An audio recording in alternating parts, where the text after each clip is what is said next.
Halo adik-adik, ketemu lagi dengan Kak Purnama. Nah, di video kali ini kita akan membahas materi lanjutan tentang sistem peredaran darah dari manusia. Oke, kita akan membahas tentang jantung dan juga pembuluh darah. Yuk, langsung aja ke materinya ya.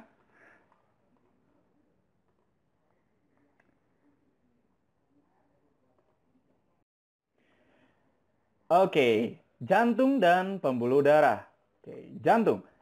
Adik-adik, darah dapat mengalir ke seluruh tubuh karena di dalam tubuh kita itu terdapat, organ yang berperan sebagai pemompa darah yang disebut dengan jantung. Nah, kita akan memperhatikan gambar 6.6 ya. Oke, jantung itu terdiri di atas 4 ruangan loh. Yaitu serambi atau nama lainnya atrium, atrium kiri, lalu serambi atau atrium kanan, serta bilik. Nah, nama lain dari bilik ini adalah ventricle, ya, ventricle kiri, dan bilik atau ventricle kanan. Jadi ada 4. Nah, serambi jantung itu terletak pada bagian atas. Sedangkan bilik jantung itu terletak di sebelah bawah. Nah, darah dari seluruh tubuh akan masuk pertama kali ke serambi kanan. Nah, sehingga dalam serambi kanan banyak mengandung CO2 atau karbon dioksida. Nah, dari serambi kanan, darah akan melewati katup tricuspidalis. Ya, dari kata-katanya udah tri berarti ada ya unsur dengan 3 nanti ya. Menuju bilik kanan, jadi ke bawah dia. Nah, ada katup tricuspidalis ini berfungsi agar darah tidak dapat kembali balik lagi ke serambi kanan. Nah, adik-adik, darah yang ada dalam bilik kanan itu dipompa oleh bilik kanan melewati arteri pulmonalis. Nah, menuju paru-paru agar karbon dioksida dalam darah itu terlepas dan terjadi pengikatan oksigen. Jadi diganti. Tadi awalnya karbon dioksida diganti jadi oksigen. Oke. Nah, darah dari paru-paru ini kan udah kaya akan oksigen ya. Oke, mengalir ya melalui vena pulmonalis menuju serambi kiri. Tadi kan udah kita bahas serambi kanan ya. Sekarang ke serambi kiri dia. Sehingga darah dalam serambi kiri banyak mengandung oksigen. Nah, darah dari serambi kiri ini turun melalui katup bicuspidalis. B itu berkaitan dengan 2 nanti ya. Menuju bilik kiri, jadi turun ke bawah. Oke. Seperti biasa, katup tersebut berfungsi agar darah tersebut tidak balik lagi ke serambi. Nah, bilik kiri akan memompa darah ke seluruh tubuh melalui pembuluh aorta. Aorta ini merupakan pembuluh arteri terbesar, ya. Nah, perhatikan kembali gambar 6.6.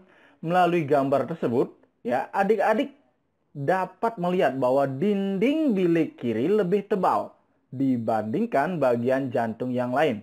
Mengapa demikian ya? Nah, coba dihubungkan dengan fungsi bilik kiri. Kita ketahui bersama, ini gambarnya adik-adik. Oke, bilik kiri itu berfungsi untuk memompa darah ke seluruh tubuh. Jadi energinya dibutuhkan lebih besar. Nah, agar dalam bahasa sederhananya adalah tidak kempes, tidak robek seperti itu, tentu membutuhkan kondisi kulit ya atau lapisan yang lebih tebal seperti itu. Nah, itu dia ya karena fungsinya untuk memompa darah ke seluruh tubuh. Sehingga dia perlu ya lapisan yang lebih tebal untuk mendukung fungsinya tersebut. Oke. Nah, adik-adik kalian bisa lihat inilah gambaran jantung ya. Oke, kalian bisa lihat ada gambar yang merah muda ya. Nah, merah muda ini adalah bagian dari jantung. Nah, kemudian ada juga bagian yang warnanya merah terang ya. Ini merupakan bagian yang kaya akan oksigen. Lalu ada bagian yang warnanya biru. Nah, ya, biru ini artinya dia kaya akan karbon dioksida. Seperti itu ya. Oke. Baik, adik-adik, Kakak akan sebutkan jenis-jenis ya bagian dari jantung ini ya. Nah, di sini ada vena cava. Vena cava ini adalah pembuluh ya balik yang membalikkan masuk ya ke ke jantung melalui serambi kanan. Dia berfungsi ini untuk mengembalikan ya seluruh darah yang sudah selesai dipergunakan. Sehingga dia kaya akan karbon dioksida. Nah, itu masuk melalui serambi kanan. Jadi darah dari seluruh tubuh itu akan masuk melalui vena cava. Nah lanjut, setelah di serambi kanan, seperti pembahasan di atas tadi kan ya, dari serambi kanan itu masuk ke bilik kanan. Di sini kalian lihat ada katup tricuspidalis. Nah, ya kan ya, ada katup tricuspidalis. Lanjut ya, dari bilik kanan, itu dipompa ke paru-paru melalui arteri pulmonalis itu menuju ke paru-paru. Nah, udah sampai di paru-paru, berhubungan dengan sistem pernapasan. Jadi karbon dioksida udah masuk nanti, sampai di bagian dari paru-paru, kemudian kita hembuskan keluar, ditukar dengan oksigen, kemudian diteruskan dari paru-paru, ya, kemudian oksigennya itu masuk ya bersama darahnya melalui vena pulmonalis untuk menuju ke serambi kiri. Baru habis itu dia menuju ke bilik kiri melewati katup bicuspidalis. Nah, dari bilik kiri barulah darah itu dipompa ke seluruh bagian tubuh. Dikeluarkan melalui aorta nih yang paling gede, merah gede nih ya.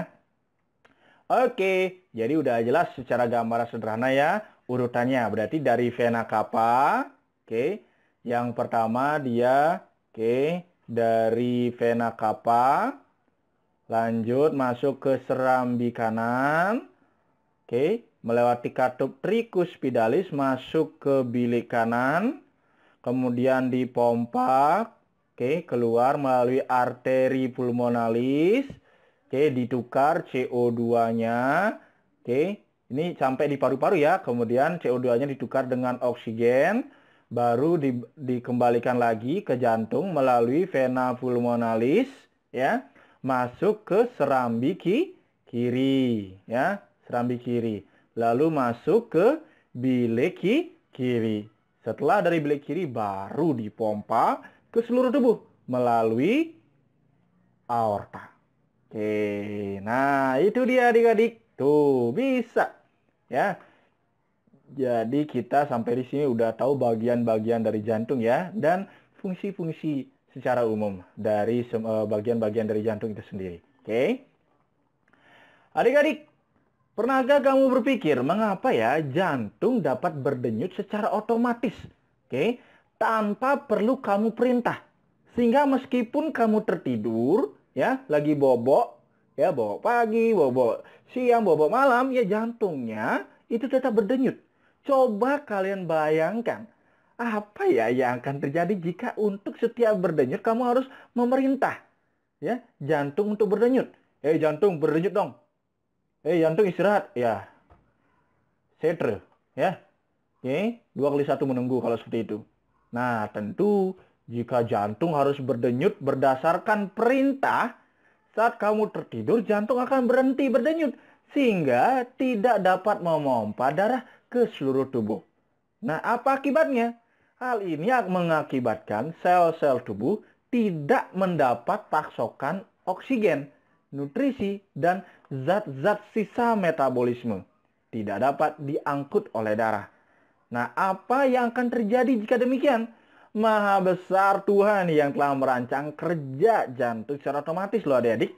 Tentu kamu wajib bersyukur atas karunia yang telah diberikan. Nah, coba renungkan nih apa yang harus kamu lakukan untuk mensyukuri karunia tersebut. Ya, sederhananya adalah menjaga dan merawatnya dengan baik ya. Baik. Adik-adik, tahukah kamu bagaimana Tuhan merancang jantung dapat bekerja secara otomatis? Nah, jantung, memiliki dinding, memiliki dinding yang tersusun atas otot-otot jantung. Berbeda dengan otot rangka ya, otot jantung memang memiliki kemampuan untuk berkontraksi dia secara tak sadar. Ya, jadi tanpa kita sadari dia berkontraksi, bekerja dia gitu loh, ya, atau bisa disebut dengan sifatnya otonom karena dikendalikan oleh sistem saraf otonom, ya. Nah, di dalam jantung terdapat saraf khusus yang disebut dengan pacu jantung, ya, pacemaker. Oke. Nah, yang diperankan oleh nodus sinoatrial. Jadi kalian tahu sekarang, ada alat pacu jantung alami yang dimiliki oleh tubuh kita, yakni nodus sinoatrial. Nah, pacu jantung inilah yang berperan dalam pengaturan irama detak jantung. Nah, lagi sebentar kita perhatikan gambar 6.7. Pada beberapa orang ya, adik-adik, pacu jantung mengalami gangguan sehingga tidak dapat mengatur irama detak jantung dengan normal. Nah, sehingga ilmuwan telah mengembangkan loh adik-adik alat pacu jantung buatan, dengan energi dari baterai. Nah, tuh hebat ya dengan perkembangan teknologi. Nah, adik-adik, ini dia gambarnya. Nodus sinoatrialnya ada di sini nih. Tuh, di serambi kanan ya. Nah, di serambi kanan dia ada nodus sinoatrialnya. Nah, kemudian ada alat pacu jantung buatan ya bagi orang-orang ya yang mengalami denyut jantungnya tidak normal. Ya, ini gambarnya. Alat pacu jantungnya. Baik adik-adik, itu dia tentang jantung. Ya, mudah-mudahan dengan penjelasan yang tadi, adik-adik sudah ada gambaran ya bagaimana jantung yang ada dalam tubuh kita. Tuh wawasan kita bertambah deh. Ya, kita tahu jenis atau bagian-bagian dari jantung ya dan juga fungsinya di masing-masing bagian tersebut. Nah, selanjutnya kita akan bahas tentang pembuluh darah.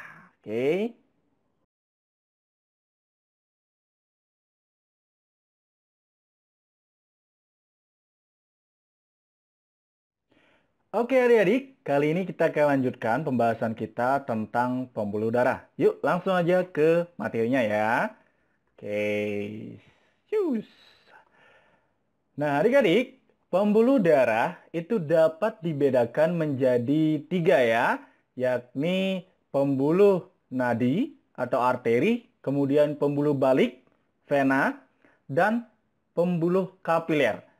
Itu kita bisa lihat nanti di gambar 6.8 ya. Itu sebelumnya kan kita udah bahas tentang nadi dan balik, arteri dan vena udah nggak asing lagi ya. Kan di jantung udah kita bahas.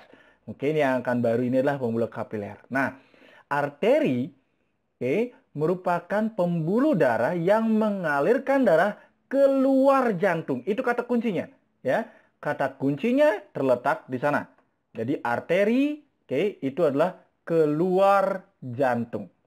Sedangkan vena, vena itu masuk ke dalam jantung. Nah, arteri adik-adik itu berisi darah yang mengandung oksigen. Ya, secara umum dia mengandung oksigen kecuali satu-satunya pembuluh arteri yang tidak mengandung oksigen, tapi karbon dioksida, yakni ini. Pembuluh arteri pulmonalis. Ini sering keluar nih, ya. Kemudian vena itu berisi darah yang mengandung karbon dioksida. Kecuali lagi, ya, satu-satunya vena yang mengandung oksigen, yakni vena pulmonalis, ya. Nah, adik-adik, ujung arteri dan vena bercabang-cabang menjadi pembuluh-pembuluh kecil yang disebut pembuluh kapiler. Pada pembuluh kapiler inilah ya terjadi pertukaran gas oksigen dan gas karbon dioksida antara darah dengan jaringan tubuh. Kalau sebelumnya kan kita udah bahas pertukaran antara oksigen dan karbon dioksida di paru-paru ya. Nah, sekarang ternyata terjadi juga pertukaran gas oksigen dan karbon dioksida itu di jaringan tubuh berarti ya, yang dibantu melalui pembuluh kapiler. Baik, kita lanjutkan. Hop, wait, ya. Nah, ini dia nih adik-adik gambar dari pembuluh darah. Ya, ini ada arteri dan juga vena. Kalau dari gambarnya kita bisa lihat ukuran dari vena itu lebih gede dia ya. Nah kemudian kita diajak untuk merinci dari bagian-bagian dari arteri ya. Nah, arteri paling luarnya itu terdiri atas jaringan ikat. Lalu bagian tengahnya lagi ada otot polos. Ya udah tahu kan otot polos ya? Otot yang bekerja tidak sadar ya. Kalau lawannya kan apa namanya? Otot lurik ya. Kemudian bagian dalam lagi setelah otot polos adalah endotelium ya. Kemudian ya darah mengalir. Kalau arteri kan secara umum dia banyak oksigen ya. Di sini diwarnakan dengan warna merah dia biasanya ya. Kemudian cabang dari arteri ya itu adalah arteriole ya. Kemudian masuk lagi ke cabangnya, sehingga sampai di sel-sel tubuh melalui pembuluh kapiler ya. Nah, ini dia kapilernya. Jadi cabangnya lagi dari arteriole ya. Kemudian apa yang terjadi di kapiler? Nah, ini udah digambarkan ya. Ini ada sel darah merah. Ini kapilernya, ini sel darah merah. Kemudian terjadi pertukaran dengan sel-sel tubuh ya. Yang digunakan di jaringan-jaringan tubuh. Misalnya untuk berlari, berbicara ya, bernapas dan lain sebagainya kegiatan lain. Kemudian oksigen tersebut ya digantikan oleh karbon dioksida. Itu ya sederhananya. Kemudian karbon dioksida itu diikat ya. Kemudian dibawa oleh darah kembali nanti ke jantung kan seperti itu ya. Ini melalui venula dulu. Kemudian dari venula ya masuk ke vena yang lebih gede ya. Nah, vena juga sama bagian-bagiannya ya. Yang paling dalam itu adalah endotelium, lalu bagian lebih luarnya itu adalah otot polos dan paling luarnya adalah jaringan ikat ya. Inilah dia. Ini udah diubah warnanya dia biru ya. Jadi kaya akan karbon dioksida. Oke, adik-adik, kita lanjutkan. Nah, tahukah adik-adik perbedaan antara pembuluh arteri dan vena?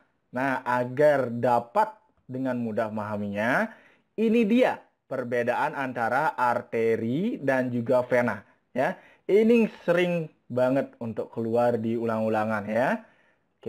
Pembedanya apa sekarang? Tempat. Nah, kalau pembuluh nadi, itu tempatnya, agak tersembunyi ya di dalam tubuh. Jadi agak tersembunyi di agak dalam lah kayak itu ya dari kulit. Kemudian kalau pembuluh balik dekat dengan permukaan tubuh atau dari kulitnya ya, tampak kebiru-biruan. Nah, ya.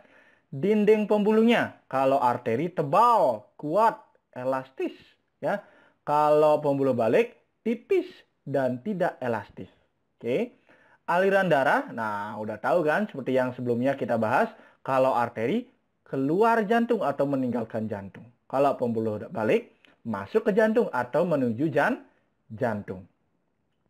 Lalu kalau denyut, kalau pembuluh nadi ya, denyutnya terasa. Kalau pembuluh balik tidak terasa. Nah, kemudian katup. Kalau pembuluh nadi atau arteri satu ya pada pangkal jantung. Sedangkan kalau katup pada pembuluh balik banyak di sepanjang pembuluh. Itu perbedaannya. Lanjut yang terakhir.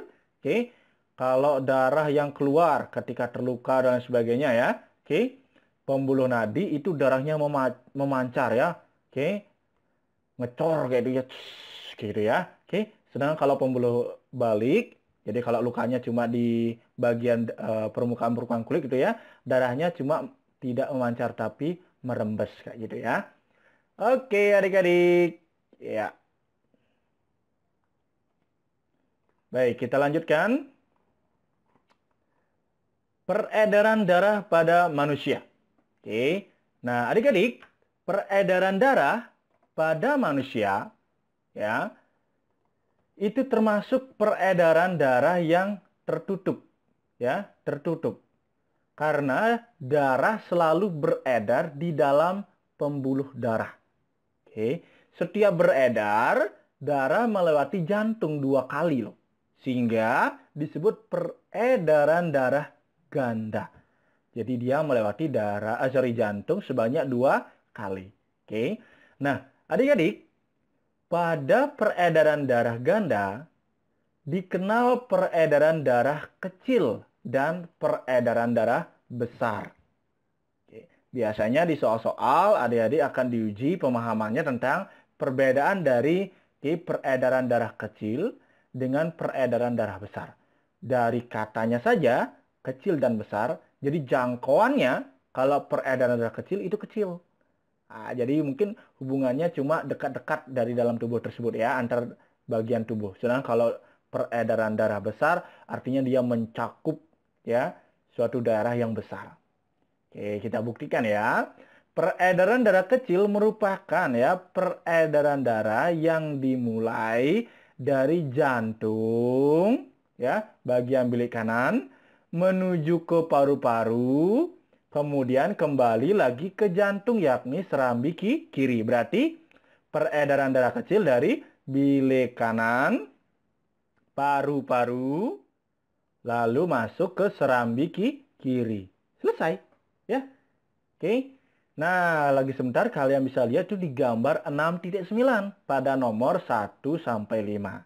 Ya. Lagi sebentar ya. Kemudian peredaran darah besar adalah peredaran darah dari jantung ya, bilik kiri ya, ke seluruh tubuh. Nah, ini yang bikin dia namanya peredaran darah besar ya. Kemudian kembali ke jantung lagi ya, ke serambi kanan. Kayak gitu ya. Nah, pada gambar yang lagi sebentar ini ya, itu pada nomor 6 sampai 10. Oke. Yuk kita coba lihat bareng-bareng. Oke. Nah, ini dia gambarnya ya. Hup. Nah, kita mulai dengan peredaran darah kecil ya. Oke. Nah, adik-adik bisa lihat, perhatikan di sini ada nomor 1 kan 1 sampai 5 kan ya, peredaran darah kecil ya 1 sampai 5. Sedang kemudian yang besar itu adalah 6 sampai 10. Ya. 1. Ini bagian apa namanya adik-adik? Ya, bilik kanan. Kemudian dia menuju ke bagian 2, yakni arteri pulmonalis. Oke, kan kaya akan karbon dioksida ya. Lalu masuk ya ke paru-paru melewati kapiler paru-paru kiri ya. Jadi karbon dioksida dilepas ke paru-paru, kemudian kapiler ya, darahnya masuk sini, kemudian mengikat ke sini adalah oksigen. Jadi disinilah terjadi pertukaran ya, pertukaran gas karbon dioksida dan oksigen. Kemudian setelah darahnya kaya akan oksigen, dibawa oleh vena pulmonalis menuju ke serambi kiri. Oke, jadi bilik kanan, arteri pulmonalis, oke, paru-paru, vena pulmonalis, dan terakhir serambi kiri. Nah, itulah alur dari peredaran darah kecil. Baik, kita lanjut ke peredaran darah besar. Nah, itu kan dari 6 sampai 10 ya. 6 itu dari bilik kiri ya. Dari bilik kiri kemudian dipompa, oke. Set ke aorta, ya, dari aorta ini dipompa ke seluruh tubuh. Oh, ini lihat, ya, ke seluruh tubuh. Ada tubuh bagian atas, itu untuk kepala, dada, dan tangan, ya. Kemudian ke bagian bawah, oke. Ke bagian bawah ini ya bagian dari misalnya ya, kaki, seperti itu ya. Oke. Nah, kemudian masuk ke kapiler lagi kan? Ya, arteriole kan gitu kan ya. Lalu ada venula di sini. Ini dia. Oke, dari aorta kemudian ke arteri, lalu ke arteriole ya. Kemudian kapiler daerah perut dan kaki ya. Benar kan ya? Perut dan kaki ini digunakan ditukar lagi. Oksigennya dilepas, kemudian diikat ya, karbon dioksida. Ya, udah bertukar lagi sekarang karbon dioksida. Kemudian dibawa lagi oleh venula, lanjut oleh vena, masuk ke vena cava namanya yang gede ini, nomor 10 ini ya. Oke, vena cava. Nih, vena cava superior yang bagian atas, vena cava inferior. Ini vena cava inferior ya. Oke, vena cava inferior namanya. Oke, yang bagian bawah ini. Vena cava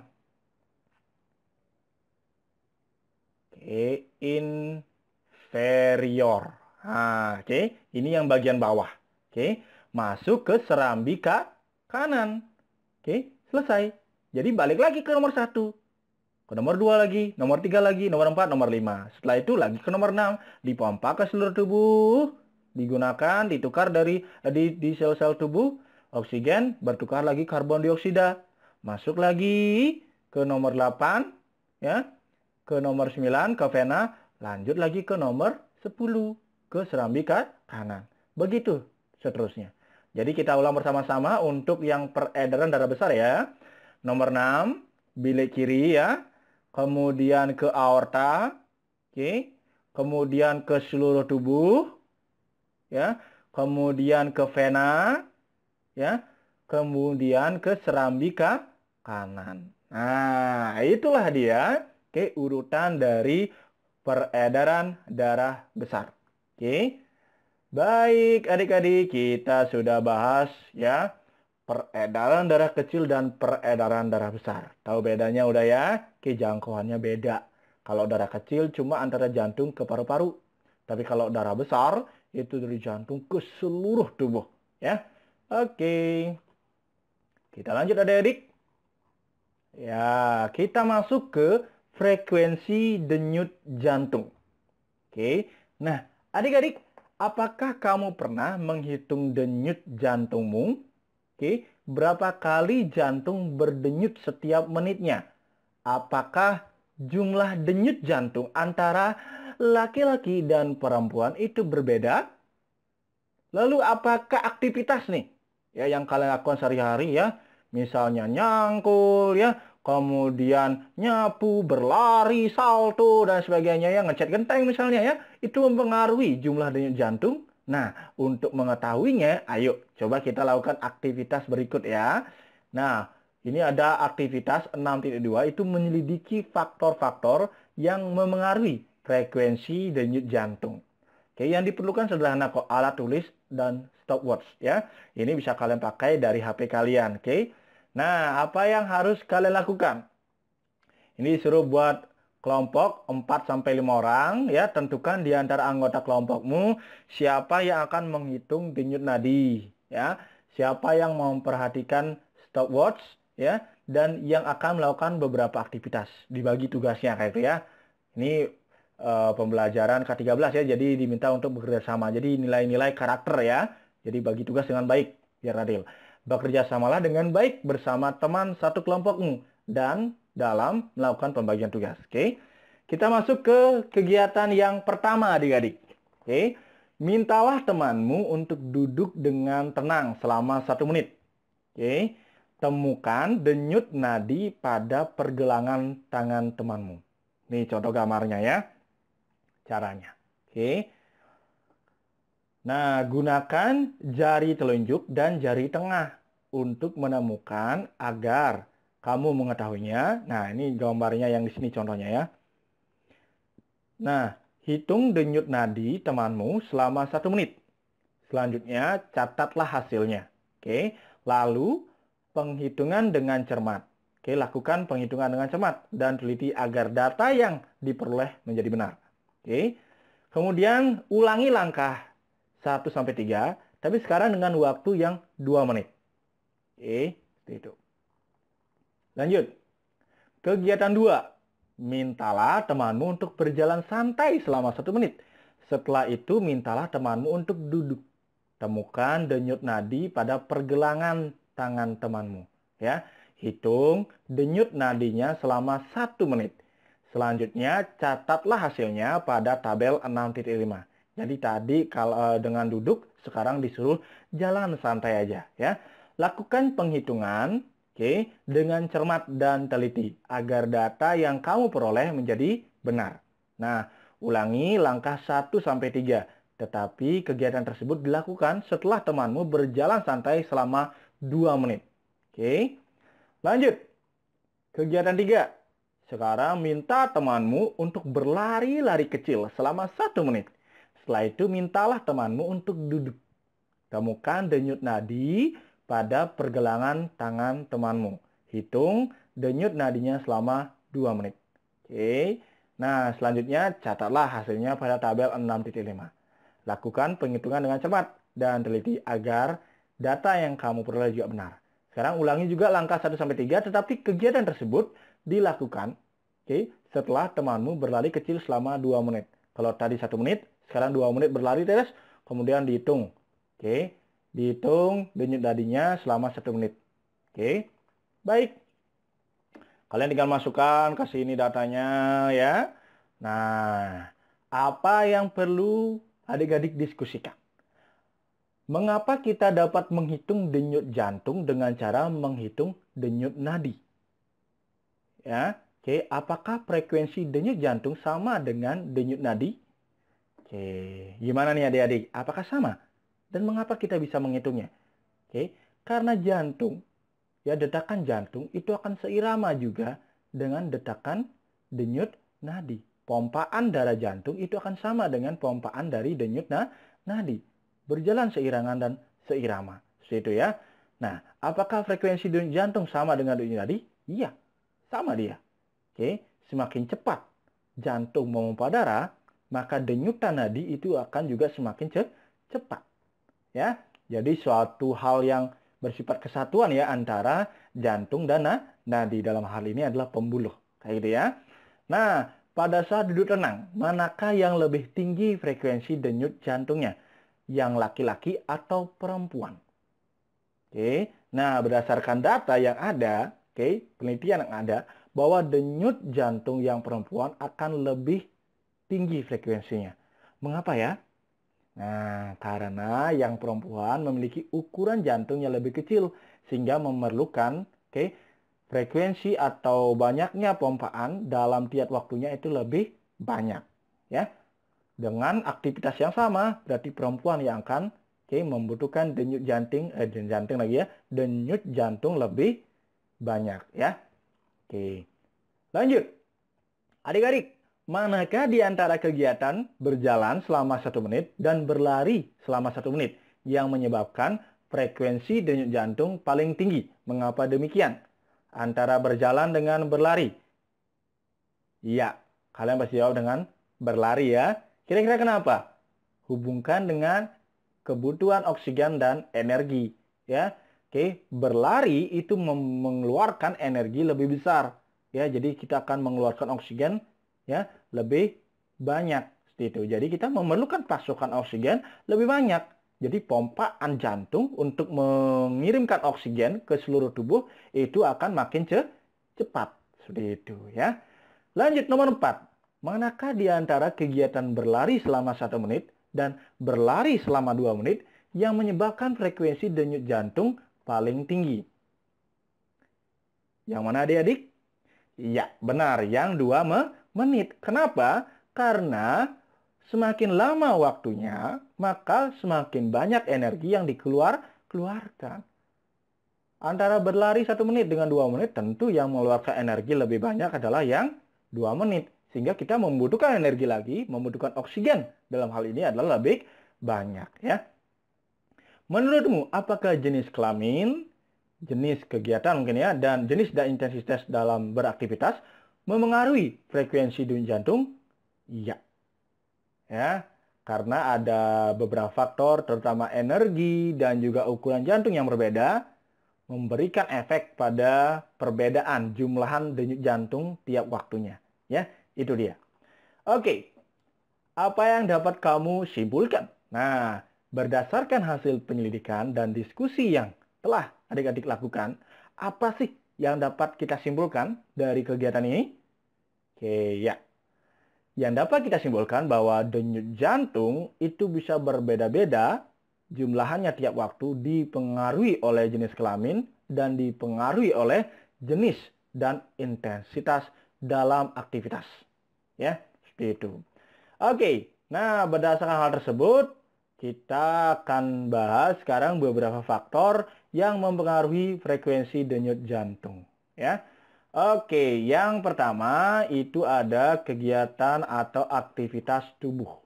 Ya, orang, yang melakukan aktivitas memerlukan lebih banyak sumber energi berupa glukosa dan oksigen, ya, dibandingkan dengan orang yang tidak melakukan aktivitas seperti duduk santai atau tiduran, ya. Seperti itu. Untuk memenuhi kebutuhan sumber energi dan oksigen, nah seperti yang kakak bilang tadi, jantung harus memompa darah lebih cepat, ya. Kemudian yang kedua adalah jenis kelamin, ya. Pada umumnya perempuan memiliki frekuensi denyut jantung yang lebih tinggi loh. Ah, benar ya, daripada laki-laki. Pada kondisi normal, ya, artinya kondisi duduk santai ya, denyut jantung perempuan berkisar antara 72 sampai 80 denyutan per menit, ya. Sedangkan kalau denyut jantung laki-laki itu berkisar 64 sampai 72 denyutan per menit. Oke, lanjut. Yang nomor 3 adalah suhu tubuh, ya. Semakin tinggi suhu tubuh, maka semakin cepat frekuensi denyut jantungnya. Ya. Hal ini terjadi karena saat suhu tubuh kita makin tinggi, akan terjadi peningkatan proses metabolisme, sehingga diperlukan peningkatan pasokan oksigen dan pengeluaran CO2. Makin kencang dia kalau suhu tubuh kita makin tinggi. Seperti itu ya. Oke. Nah, adik-adik, kita lanjutkan. Ada beberapa lagi ya. Nah, ini dia. Umur ternyata juga mempengaruhi loh adik-adik. Oke. Nah, pada janin, denyut jantung dari janin itu dapat mencapai 140 sampai 160 loh. Ya, hampir 2 kali lipat. Dari kondisi yang laki-laki ya. Dalam kondisi biasa, denyutan per menit. Nah, semakin bertambah umur, semakin rendah frekuensi denyut jantung ya. Sampai denyut jantungnya kalau bisa dibilang 0 ya. Jadi tidak ada denyut jantung. Artinya itu sudah ke 2 kali 1 berarti. Ya, hal ini berhubungan erat dengan makin berkurangnya proporsi kebutuhan energi ya. Lanjut dengan komposisi ion. Berdenyutnya jantung secara normal tergantung juga pada keseimbangan komposisi ion di dalam darah. Ya, Nah, ketidakseimbangan ion dapat menyebabkan ya bahaya bagi jantung. Jadi jantung akan memompa lebih cepat dia nanti. Baik. Itu dia. Kita lanjutkan adik-adik. Nah, rata maksimal detak jantung seseorang berkaitan dengan usianya sehingga dapat dirumuskan. Ini ada rumus untuk menghitung rata maksimal detak jantung dari manusia ya.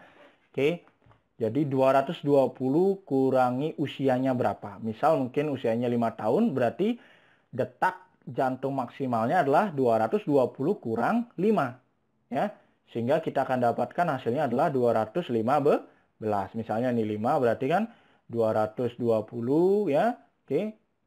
Kurangi 5 berarti 215. Kemudian, penelitian terbaru saat ini menemukan rumus terbaru loh. Hasil modifikasi dari rumus di atas. Ternyata digunakan rumusnya seperti ini. Ya, 208 kurang 0,7 kali usianya. Ya, oke. Misal ini usianya adalah 10, maka kita akan dapatkan 208 kurang 0,7 kali 10. Maka kita dapatkan 208 kurang 0,7 kali 10, 7. 208 kurang 7, 201. Ya, kalau di sini yang rumus awal kita pakai 10 tahun, ya, kita pakai 10 tahun, kita hapus dulu. Kita pakai 10 tahun, nah maka kita dapatkan 220 kurang 10 sama dengan 210. Ternyata hasilnya berbeda. Ya. Nah, pertanyaannya, sebuah artikel mengatakan bahwa penggunaan rumus terbaru ternyata berbeda jauh dengan rumus yang lama dalam mengukur detak jantung seseorang. Perbedaannya adalah jika akan mengukur detak jantung anak muda, maka akan terjadi penurunan yang tajam.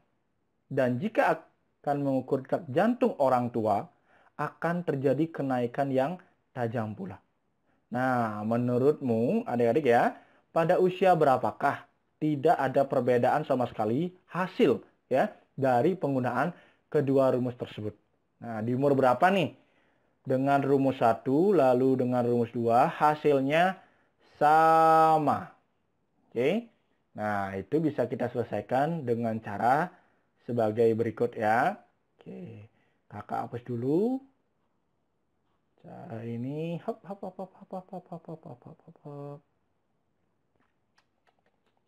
Ya. Oke, nah kita bisa selesaikan dengan cara sebagai berikut. Oke. Nah, jadi hasil dari 220 kurangi ya, usianya kita simpulkan dengan U ya. Itu harus sama ya katanya ya dengan hasil 208 kurang 0,7 kurang kali U ya. Nah, seperti itu ya. Oke, sehingga kita dapatkan, oke, kita kumpulkan variabel atau suku yang sejenis, sehingga kita dapatkan 220, 208 kita bawa ke lawan ya bidang, sehingga kita dapatkan dia kondisinya menjadi minus 208 sama dengan, oke, U-nya bawa ke kanan jadinya U, oke, dikurang 0,7 kali U, 0,7 U. Nah, kita dapatkan 220 dikurangi 208. Hasilnya berapa? Ya, 12. U kurangi 0,7 U. Ya, hasilnya adalah 0,3 U ya. Oke. Sehingga kita dapatkan U itu sama dengan 12 dibagi 0,3. Sehingga kita dapatkan 12 kali 10 bagi 3. Sehingga kita dapatkan hasilnya adalah 40.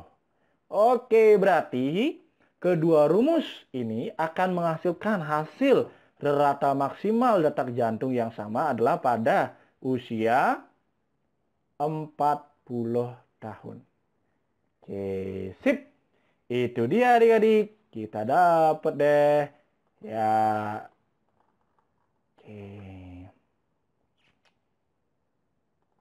Baik, adik-adik, itu dia pembahasan kita. Oke. Sampai ke frekuensi detak jantung. Ya. Oke, mudah-mudahan materi yang sudah kita bahas adik-adik bisa memahaminya dengan baik. Kalau ada pertanyaan langsung aja kita lakukan diskusi. Sampai jumpa di video-video selanjutnya ya. Semangat terus belajarnya. Dadah.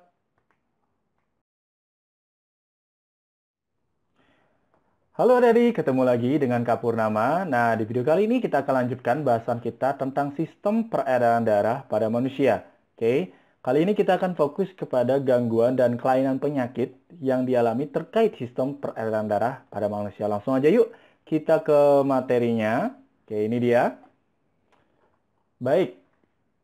Pernahkah kalian mendengar seseorang yang terkena serangan jantung, atau penyakit stroke, adik-adik? Serangan jantung dan juga penyakit stroke adalah peristiwa yang terjadi karena adanya gangguan pada sistem peredaran darah, adik-adik. Apakah ada gangguan lainnya? Tentunya ada juga. Nah, bagaimana cara mencegah dan mengatasi gangguan tersebut? Agar adik-adik memahaminya, kemudian menghindari hal tersebut, yuk kita akan mulai pembahasannya ya. Kita masuk mulai dengan jantung koroner. Nah, adik-adik, penyakit jantung koroner merupakan salah satu penyebab utama terjadinya kematian, baik di negara maju maupun di negara berkembang. Nah, tahukah adik-adik apa yang menjadi penyebab terjadinya penyakit jantung koroner? Penyakit jantung koroner terjadi jika arteri koronaria tidak dapat menyuplai darah yang cukup ke otot-otot jantung. Arteri koronaria merupakan pembuluh darah yang menyuplai nutrisi dan oksigen ke otot-otot jantung. Kondisi ini dapat terjadi karena arteri koronaria tersumbat oleh lemak atau kolesterol. Nah, ini berarti kata kuncinya, lemak dan kolesterol. Jadi harus hati-hati nih, jangan terlalu banyak makanan yang berlemak dan kolesterol, tapi tidak pernah olahraga dan disimbangkan dengan makanan-makanan yang sehat, seperti itu ya. Sebentar kita akan perhatikan gambar 6.18. Nah, jika otot-otot jantung tidak mendapatkan nutrisi dan oksigen, maka otot jantung tidak dapat berkontraksi, sehingga jantung tidak dapat berdenyut. Nah, ini bahayanya, jantung tidak dapat berdenyut. Gejala dari penyakit jantung koroner antara lain dada terasa sakit, sakit pada bagian lengan dan punggung, napas pendek dan kepala pusing. Nah, itu ciri-cirinya. Yang mengalami ciri-cirinya, awas hati-hati ya, mudah-mudahan tidak mengalami jantung koroner. Yuk jaga kesehatan intinya ya. Oke, kita lanjutkan adik-adik. Nah, ini dia gambarannya ya. Dari jantung koroner. Ya, ini arteria koronaria ini tersumbat ya. Jaringan otot jantung mengalami kematian. Nah, arteri koronaria ini tersumbat oleh lemak. Ini hati-hati makanya ya. Berarti dari sini ya kita harus melakukan beberapa langkah. Apa saja itu? Nah, ini dia. Melakukan olahraga dan istirahat yang teratur. Nah, menjaga kesehatan jantung dapat dilakukan dengan berolahraga secara teratur, adik-adik. Berolahraga itu tidak harus berat. Yang terpenting adalah teratur. Teratur artinya terjadwal. Misalnya satu minggu ya cukup 2 kali atau 3 kali. Kemudian tiap olahraganya itu cukup 15-30 menit sudah cukup. Kamu dapat melakukan olahraga ringan seperti berlari kecil ataupun hanya berjalan boleh. Apabila kamu adik-adik ingin melakukan olahraga yang berat, misalnya bulu tangkis, basket, sepak bola dan olahraga lainnya maka sebaiknya diawali dengan melakukan pemanasan. Nah, pemanasan membuat kecepatan denyut jantung itu bertambah secara bertahap. Jadi pemanasan dalam olahraga jangan dianggap sepele. Ini bermaksud agar denyut jantung itu tidak terkejut karena mengalami perubahan yang terlalu drastis. Nah, selain berolahraga dengan teratur, untuk menjaga kesehatan jantung diperlukan istirahat yang teratur juga, adik-adik. Istirahat dapat dilakukan dengan duduk santai maupun tidur. Saat ini banyak orang yang bergadang di malam hari. Padahal begadang tidak baik bagi kesehatan. Kalau tiada perlunya, ini Rhoma Irama jadinya ya. Nah, oleh karena itu sebaiknya adik-adik kita tidak bergadang, apalagi jika begadang tersebut adalah untuk melakukan aktivitas yang tidak bermanfaat. Kalau bisa kalian udah buat jadwal dari pagi sampai sore ngapain. Nanti malamnya istirahat kayak gitu ya. Oke, kita lanjutkan adik-adik. Selanjutnya, menjaga pola makan sehari-hari. Nah, adik-adik, dengan menjaga kesehatan ya, menjaga kesehatan sistem peredaran darah itu dapat dilakukan dengan menjaga pola makan ya. Menjaga pola makan dapat dilakukan dengan makan secara teratur, menyesuaikan jumlah kalori yang masuk ke tubuh sesuai dengan kebutuhan serta menyeimbangkan komposisi nutrisi. Nah, masih ingatkah adik-adik cara menghitung kalori makanan yang terdapat? Oke, pada bab sistem pencernaan. Itu kan bisa dilihat ya pada kemasan yang ada di makanan. Nah, untuk menjaga kesehatan jantung sebaiknya nih adik-adik banyak mengonsumsi sayuran, buah-buahan, ya, biji-bijian serta makanan berserat lainnya ya. Jangan cuma daging dibanyakin ya, tapi kalau bisa banyakin juga, oke? Makanan-makanan alami, sayuran dan juga buah-buahan, oke? Nah, adik-adik, oke, sebaiknya kurangi mengonsumsi daging, oke? Makanan camilan dan makanan ya yang banyak mengandung lemak atau kolesterol. Pun misalnya kalian beberapa kali makan makanan yang berlemak atau kolesterol, harus diimbangi dengan olahraga, banyak minum air putih ya, dan banyak meningkatkan ya itu jumlah kolesterol pada darah juga kalau makanan yang banyak lemak dan kolesterol. Selanjutnya menghindari minuman beralkohol. Nah, adik-adik, tentu kalian sudah sering mendengar ya bahaya mengonsumsi minuman beralkohol. Tahukah adik-adik apa bahayanya mengonsumsi minuman beralkohol bagi kesehatan sistem peredaran darah? Nah, minuman beralkohol dapat memicu terjadinya gangguan pada sistem peredaran darah. Semakin banyak mengonsumsi alkohol, maka resiko terjadinya penyakit jantung itu akan semakin tinggi. Oleh karena itu, hindari ya adik-adik minuman beralkohol agar tidak terserang penyakit jantung. Nah, adik-adik, selanjutnya menghentikan kebiasaan merokok. Nah, ini mudah-mudahan tidak ada yang merokok di usia seperti ini ya, apalagi yang masih SMP. Nah, tahukah adik-adik mengapa rokok dapat menyebabkan gangguan pada sistem peredaran darah? Nah, pada seseorang yang merokok, asap rokok akan merusak dinding pembuluh darah.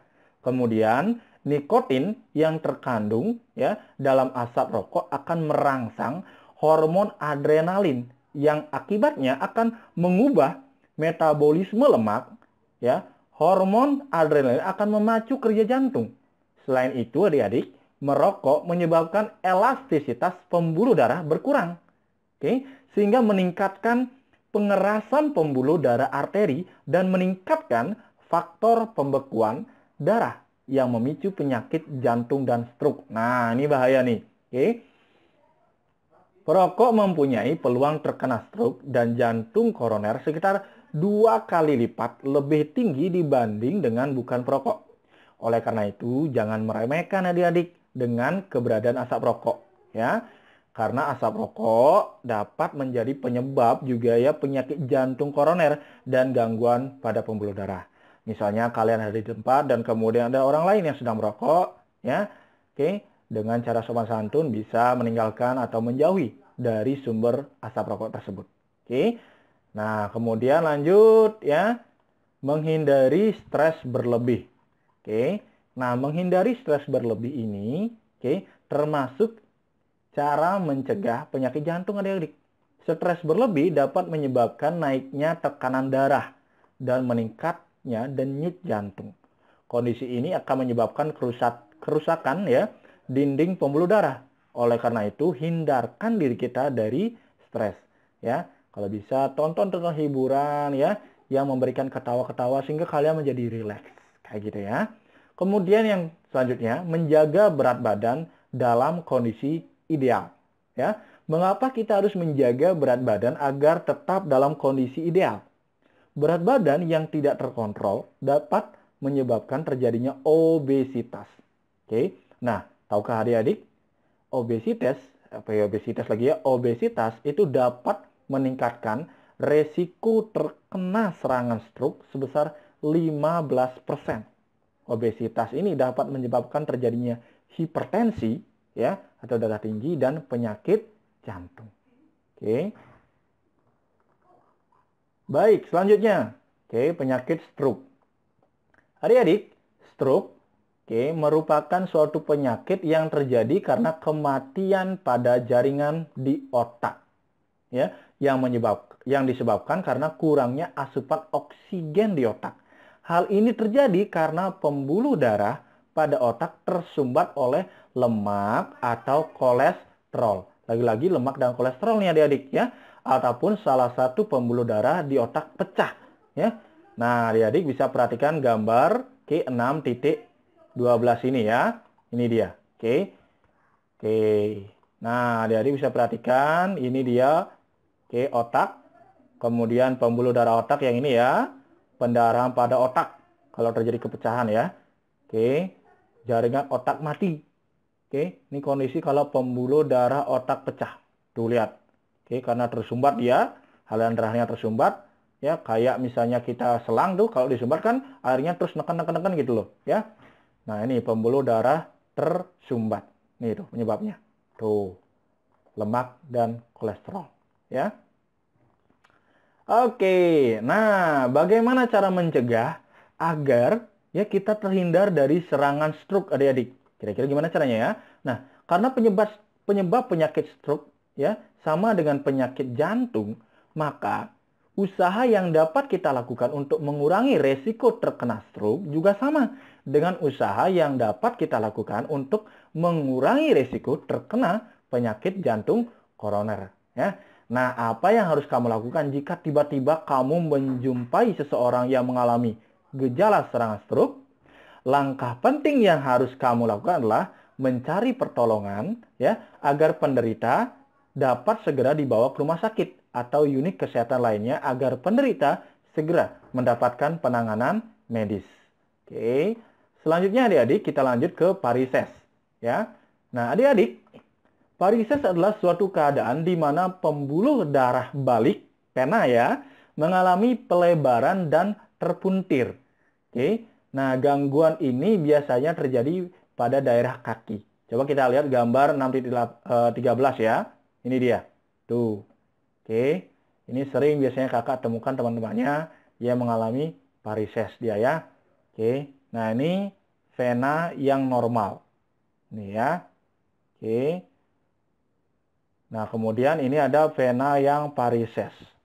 Oke. Nah, katupnya agak terbuka dia ini ya. Oke. Aliran darah ini, kemudian katupnya, lalu vena. Lihat perbedaannya ya, katupnya di sini dia tertutup, kemudian di sini dia terbuka. Nah, upaya yang dapat dilakukan agar terhindar ya dari varises, ini ketika kamu tidur sebaiknya tungkai dinaikkan kurang lebih 15-20 cm. Aktivitas ini sebaiknya dilakukan setelah kamu melakukan perjalanan jauh atau melakukan aktivitas yang melelahkan. Ya, makanya disuruh kan kakinya dilurusin kayak gitu ya, jangan ditekuk. Oke. Menghindari berat badan berlebih, menghindari berdiri terlalu lama, berolahraga secara teratur seperti berjalan, berenang, dan senam. Kemudian yang kelima, menghindari memakan sepatu. Memakai sepatu dengan hak tinggi. Bukan memakan ya, memakai. Nah, apakah selama kamu tidak boleh memakai sepatu dengan hak yang tinggi? Apakah tidak boleh ya? Nah, kamu tetap boleh memakai sepatu dengan hak tinggi, asalkan aktivitas yang kamu lakukan tidak terlalu berat dan dalam waktu yang lama. Kalau memang nanti pakai seperti itu, ya solusinya dengan aktivitas yang nomor 1. Naikkan kakinya kurang lebih 15-20 cm. Luruskan seperti itu ya. Lanjut. Ada anemia. Nah, adik-adik, anemia merupakan gangguan yang disebabkan karena kekurangan hemoglobin atau kekurangan sel darah merah. Nah, adik-adik bisa perhatikan gambar 6.14. Apabila kadar hemoglobin dalam darah rendah, dapat menyebabkan tubuh kekurangan oksigen. Sehingga ya, tubuh akan terasa lesu, kepala pusing, dan muka pucat. Anemia dapat terjadi akibat terganggunya produksi eritrosit atau sel darah merah. Nah, kondisi ini terjadi karena tubuh kekurangan zat besi. Anemia juga dapat disebabkan karena terjadinya pendarahan yang hebat. Nah, jadi ini ya kata kuncinya, anemia itu kekurangan hemoglobin atau kekurangan sel darah merah. Ini ya, lihat. Kalau penderita anemia, nah jumlah sel darah merahnya itu sedikit, ya, kayak gitu. Nah, bagi adik-adik yang perempuan, anemia dapat terjadi pada saat kamu mengalami menstruasi, ya. Nah, setiap terjadi menstruasi, tubuh akan kehilangan darah dalam jumlah banyak, ya, yaitu sebanyak sekitar 50 sampai 80 ml dan zat besi ya sebesar 30 sampai 50 mg. Oleh karena itu, agar tidak mengalami anemia, sebaiknya ya adik-adik yang perempuan, selama masa menstruasi kamu mengonsumsi makanan yang mengandung zat besi, mengonsumsi makanan bergizi, dan jika diperlukan mengonsumsi suplemen ya penambah zat besi. Oke. Nah, adik-adik kita lanjut. Hipertensi dan hipotensi. Oke. Nah, adik-adik hipertensi disebut juga tekanan darah tinggi. Oke. Nah, terjadi jika tekanan darah di atas 120 per 80 mm Hg. Oke. Gejala penderita hipertensi antara lain sakit kepala, kelelahan, pusing, pendarahan dari hidung, mual, muntah, dan sesak napas. Hipertensi dapat disebabkan karena arteriosklerosis, ya, pengerasan pembuluh darah. Kemudian ada obesitas, kegemukan, kurang olahraga, stres, mengonsumsi minuman beralkohol atau yang banyak mengandung garam, lemak dan kolesterol. Lagi-lagi muncul lemak dan kolesterol. Ya, ini harus hati-hati ya. Nah, bagaimana cara mengatasi hipertensi? Penderita hipertensi yang disebabkan karena obesitas harus menurunkan berat badannya sehingga mencapai berat badan yang ideal. Oke, hindari mengkonsumsi minuman ya yang beralkohol dan makanan berlemak dan mengandung kolesterol yang tinggi. Oke. Nah, berolahragalah secara teratur. Hindari kebiasaan merokok, hindari faktor-faktor yang dapat menyebabkan stres. Oke. Nah, berbeda dengan hipertensi, hipotensi terjadi apabila tekanan darah ya itu kurang dari 120 per 80 mm Hg. Hipotensi ini disebut juga dengan tekanan darah rendah. Kalau tadi tekanan darah tinggi, sekarang tekanan darah rendah.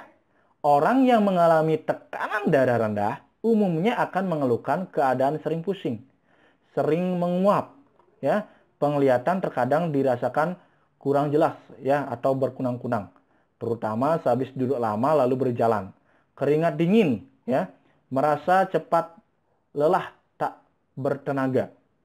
Detak atau denyut nadi lemah dan tampak pucat. Nah, bagaimana cara mengatasi hipotensi ini adik-adik? Berikut, ini ada beberapa cara ya untuk mengatasi hipotensi.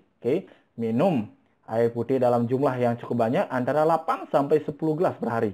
Mengonsumsi minuman yang dapat meningkatkan tekanan darah. Misalnya kopi ya, mengonsumsi makanan yang cukup mengandung garam dan berolahraga dengan teratur. Jadi, dari sekian banyak cara, olahraga itu menjadi salah satu hal yang penting dalam keseharian kita ya.